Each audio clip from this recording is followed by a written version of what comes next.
Hi hello guys, I Mohan. Welcome to stock pulse Kannada. ಇವತ್ತಿನ ವಿಡಿಯೋದಲ್ಲಿ ನಾವು ಈ ಫಂಡಮೆಂಟಲ್ ಅನಾಲಿಸಿಸ್ನ ಮಾಡೋದು ಹೇಗೆ ಅಂತ ತಿಳ್ಕೊಳ್ಳೋಣ. Let's get in. ಈ ಮೊದಲಿಗೆ ವಾಟ್ ಈಸ್ ಫಂಡಮೆಂಟಲ್ ಅನಾಲಿಸಿಸ್ ಅಂತ ನೋಡೋದಾದ್ರೆ, method find to companies real value. Real value ಅಂದ್ರೆ ಒಂದು ಕಂಪನಿದು ಅಸೆಟ್ ಆಗಲಿ, P&L ಆಗಲಿ, ಅದ್ರದ್ದು ಮಾರ್ಕೆಟ್ ಕ್ಯಾಪ್ ಆಗಲಿ, ಈ ರೀತಿ ಕಂಪನಿದು ಅದ್ರದ್ದು ವ್ಯಾಲ್ಯೂ ಏನಿದೆ ಅಂತ ಅರ್ಥ ಮಾಡ್ಕೊಳ್ಳೋದು. Next, it helps strong companies for long term investment. ಅಂದ್ರೆ ಇಲ್ಲಿ ಯಾವುದೇ ಒಂದು ಕಂಪನಿಗೆ ನಾವು ಇನ್ವೆಸ್ಟ್ಮೆಂಟ್ ಮಾಡ್ಲಿಕ್ಕಿಂತ ಮುಂಚೆ ಒಂದು ಕಂಪನಿ ಎಷ್ಟು ಸ್ಟ್ರಾಂಗ್ ಇದೆ ಅಂತ ತಿಳ್ಕೊಳ್ಳಿಕ್ಕೆ ಒಂದಷ್ಟು ಪ್ಯಾರಾಮೀಟರ್ಸ್ ಇದೆ, ಅದನ್ನ ನೋಡುವಂಥದ್ದು. Next, evaluates financial health, predicts future performance. Basically ನಾವು ಇಲ್ಲಿ ಒಂದು ಕಂಪನಿದು ಹೆಲ್ತ್ ನ ಚೆಕ್ ಮಾಡ್ತೀವಿ. ಅಂದ್ರೆ ಇವಾಗ ಎಕ್ಸಾಂಪಲ್ ನಾವು ಒಂದು ಹ್ಯೂಮನ್ದು ಕಂಪ್ಲೀಟ್ ಬಾಡಿ ಸ್ಕ್ಯಾನ್ ಅಂತ ತಗೊಂಡಾಗ ಹೇಗೆ ಒಂದು ಬ್ರೈನ್, ಹಾರ್ಟ್, ಲಿವರ್ ಇದನ್ನಷ್ಟನ್ನು ಸ್ಕ್ಯಾನ್ ಅಂತ ಮಾಡಿದಾಗ ಯಾವ್ದು ಹೆಲ್ತಿ ಆಗಿದೆ ಅಥವಾ ಯಾವ್ದು ಏನ್ ಪ್ರಾಬ್ಲಮ್ ಇದೆ ಅನ್ನೋದು ಒಂದು ರಿಪೋರ್ಟ್ ಅಲ್ಲಿ ಹಿಂಗ್ ನಮ್ಗೆ ಸಿಗುತ್ತೆ ಕಂಪ್ಲೀಟ್ ಡೀಟೇಲ್ಸ್. ಅದೇ ತರ ನಾವು ಒಂದು ಕಂಪನೀಸ್ಗೆ ಒಂದಷ್ಟು ಪ್ಯಾರಾಮೀಟರ್ಸ್ ಗಳಿದೆ, ಅದನ್ನ ನಾವು ಇಟ್ಕೊಂಡು ಆ ಕಂಪನಿ ಎಷ್ಟು ಹೆಲ್ತಿ ಆಗಿದೆ ಅನ್ನೋದನ್ನ ಚೆಕ್ ಮಾಡುವಂಥದ್ದು. Next, ratios cover. ಅಂದ್ರೆ ಇಲ್ಲಿ ನಾವು ಯಾವುದೇ ಒಂದು ಕಂಪನಿನ ಅನಲೈಸ್ ಮಾಡೋಕ್ಕಿಂತ ಮುಂಚೆ ಒಂದಷ್ಟು ಕ್ರೈಟೇರಿಯಾಗಳನ್ನ ಇಟ್ಕೊಂಡು ನಾವು ಕಂಪನಿದು ಪ್ರತಿಯೊಂದನ್ನು ಚೆಕ್ ಮಾಡ್ತೀವಿ. Example P ratio, PB ratio, ಇದನ್ನ ಒಂದೊಂದಾಗಿ ಡೀಟೇಲ್ಡ್ ಆಗಿ ಅರ್ಥ ಮಾಡ್ಕೊಳ್ಳೋಣ. ಮೊದಲಿಗೆ ಪಿ ರೇಷಿಯೋ ಅಂದ್ರೆ ಪ್ರೈಸ್ ಟು ಅರ್ನಿಂಗ್. ಇನ್ನು ಪಿ ರೇಷಿಯೋನ ಕ್ಯಾಲ್ಕುಲೇಟ್ ಮಾಡುವಂತದ್ದು share price divided by EPS ಅಂದ್ರೆ ಕರೆಂಟ್ ಪ್ರೈಸ್ ಏನಿರುತ್ತೆ. ಇವಾಗ ಎಕ್ಸಾಂಪಲ್ HUL ಕರೆಂಟ್ ಪ್ರೈಸ್ 2478 ಇದೆ, ಅದನ್ನ EPS ಅಂದ್ರೆ ಅರ್ನಿಂಗ್ ಪರ್ ಶೇರ್, ಅದನ್ನ ಡಿವೈಡ್ ಮಾಡಿದಾಗ ನಮಗೆ ಬರುವಂತದ್ದೇ ಪಿ ಅಂದ್ರೆ ಪ್ರೈಸ್ ಟು ಅರ್ನಿಂಗ್. EPS ಅಂದ್ರೆ ಅರ್ನಿಂಗ್ ಪರ್ ಶೇರ್ ಅಂತ. ಇಲ್ಲಿ ಎಕ್ಸಾಂಪಲ್ HUL ಅದ್ರದ್ದು ಪ್ರತಿ ಒಂದು ಶೇರ್ಗೆ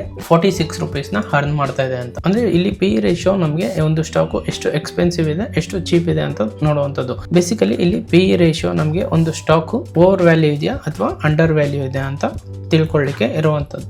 ಅಂದ್ರೆ ಇಲ್ಲಿ market gives 55 times premium for each 46 profit. ಅಂದ್ರೆ ಇಲ್ಲಿ ಮಾರ್ಕೆಟ್ 55x ಅಷ್ಟು ಎಕ್ಸ್ಟ್ರಾ ಪ್ರೀಮಿಯಂ ನ ಪ್ರತಿ ಶೇರ್ಗೆ ಕೊಡ್ತಾ ಇರುವಂತದ್ದು. ಅಂದ್ರೆ ಇವಾಗ ಎಕ್ಸಾಂಪಲ್ HUL ಕರೆಂಟ್ EPS ಅಂತ ನೋಡಿದ್ರೆ ಓವರ್ ವ್ಯಾಲ್ಯೂ ಇದೆ, ಹಾಗಂತ ಇದೊಂದೇ ಪ್ಯಾರಾಮೀಟರ್ ಗಳನ್ನ ಇಟ್ಕೊಂಡು ನಾವು ಅಂದ್ರೆ ಸ್ಟಾಕ್ ನ ಹೆಲ್ತ್ ಚೆನ್ನಾಗಿಲ್ಲ ಅಂತ ಕನ್ಸಿಡರ್ ಮಾಡ್ಲಿಕ್ಕೆ ಆಗಲ್ಲ. ಇವಾಗ PE ಪರ್ಸ್ಪೆಕ್ಟಿವ್ ಅಲ್ಲಿ ಇದು ಓವರ್ ವ್ಯಾಲ್ಯೂ ಇದ್ದು, ಇನ್ನು ಬೇರೆ ಪ್ಯಾರಾಮೀಟರ್ಸ್ ಗಳು ಚೆನ್ನಾಗಿದ್ರೆ ಲಾಂಗ್ ಟರ್ಮ್ ಅಲ್ಲಿ ಪರ್ಸ್ಪೆಕ್ಟಿವ್ ಅಲ್ಲಿ ಇರೋರು ಬೈ ಮಾಡ್ತಾರೆ. ಯಾಕೆಂದ್ರೆ ಇದು ನೆಕ್ಸ್ಟ್ ಪ್ರೈಸ್ 3K ಆಗ್ಬೋದು ಅಥವಾ 4K ಆಗ್ಬೋದು. ಇವಾಗ ಇದನ್ನು ಒಂದು ಎಕ್ಸಾಂಪಲ್ ಅಲ್ಲಿ ಅರ್ಥ ಮಾಡ್ಕೊಳ್ಳೋಣ. ಇವಾಗ ಜಯನಗರ್ ಅಲ್ಲಿ ನಮಗೆ ಒಂದು 30-40 ಇದು ಪ್ಲಾಟ್ ಇದೆ ಅಂತ ಅನ್ಕೊಳ್ಳೋಣ. ಇದನ್ನ ನಾನು ಗೌರ್ಮೆಂಟ್ ವ್ಯಾಲ್ಯೂ ಪ್ರಕಾರ ನೋಡಿದ್ರೆ ನಮ್ಗೆ ಇಲ್ಲಿ ಒಂದು 10 to 12K ಇರ್ಬೋದು. ಅಂದ್ರೆ ಆಲ್ಮೋಸ್ಟ್ ಇವಾಗ 1200 ಸ್ಕ್ವೇರ್ ಫೀಟ್ ಅಂದ್ರೆ 1.25 ಕೋಟಿ ಇರ್ಬೋದು. ಇದು ಗೌರ್ಮೆಂಟ್ ವ್ಯಾಲ್ಯೂ ಲೆಕ್ಕ ಆಯ್ತು. ಬಟ್ ಈ ಪ್ರೈಸ್ ಅಲ್ಲಿ ನಮಗೆ ಪ್ಲಾಟ್ ತಗೋತೀವಿ ಅಂದ್ರೆ ಸಿಗಲ್ಲ. ಇವಾಗ ಜಯನಗರ್ ಅಲ್ಲಿ ನಾವು ಒಂದು 30-40 ಸೈಟ್ ನ ನಾರ್ಮಲ್ ಯಾರ ಹತ್ರ ಆದ್ರೂ ಕೇಳಿದ್ರೆ ಮಿನಿಮಮ್ ಅಲ್ಲಿ 25 to 35K per square feet ಓಡ್ತಾ ಇರುತ್ತೆ. ಅಂದ್ರೆ ಆಲ್ಮೋಸ್ಟ್ ಇಲ್ಲಿ 3 to 4 CR ಆಯ್ತು. ಅಂದ್ರೆ ಗೌರ್ಮೆಂಟ್ ವ್ಯಾಲ್ಯೂ ಪ್ರಕಾರ ಇಲ್ಲಿ ನಮಗೆ 1 CR ಆಯ್ತು. ಬಟ್ ಇಲ್ಲಿ property value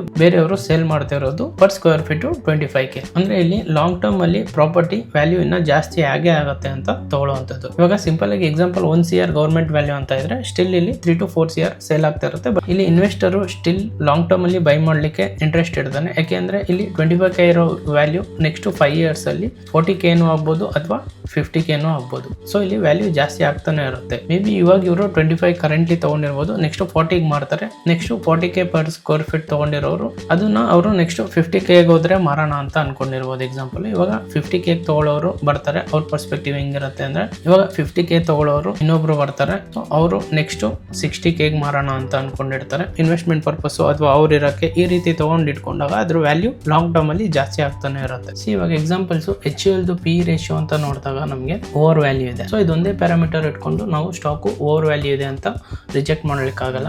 so long term ಅಲ್ಲಿ ಕಂಪನಿ ಪರ್ಫಾರ್ಮೆನ್ಸ್ ಚೆನ್ನಾಗಿದ್ದಾಗ ಸ್ಟಾಕ್ ನ ಪ್ರೈಸ್ ಜಾಸ್ತಿ ಆಗೇ ಆಗುತ್ತೆ. ನಾವಿಲ್ಲಿ ಎಕ್ಸಾಂಪಲ್ ನೋಡಿತರ ಗೌರ್ಮೆಂಟ್ ವ್ಯಾಲ್ಯೂ ಇರೋದು ಬೇರೆ, ಇಲ್ಲಿ ಪಬ್ಲಿಕ್ ಸೇಲ್ ಮಾಡ್ತಾ ಇರೋದು ಬೇರೆ. ಅಂದ್ರೆ ವ್ಯಾಲ್ಯೂಯೇಷನ್ ಜಾಸ್ತಿ ಇದೆ. ನೆಕ್ಸ್ಟ್ ಇನ್ನ ಒಂದು 5 years ನೋಡಿದಾಗ 3-5 ಇರೋದು, ನೆಕ್ಸ್ಟ್ 10 CR ಆದ್ರೂ ಆಗ್ಬೋದು. ಈ ರೀತಿ ಲಾಂಗ್ ಟರ್ಮ್ ಅಲ್ಲಿ ವ್ಯಾಲ್ಯೂ ಜಾಸ್ತಿನೇ ಆಗ್ತಾ ಇರುತ್ತೆ. ಸೊ ಇದಿಷ್ಟು ಪಿ ರೇಷಿಯೋದು. ವಿಡಿಯೋ ಇಷ್ಟ ಆಗಿದ್ರೆ ಲೈಕ್ ಮಾಡಿ, ಶೇರ್ ಮಾಡಿ ಅಂಡ್ ಸಬ್ಸ್ಕ್ರೈಬ್ ಮಾಡಿ. Thank you so much.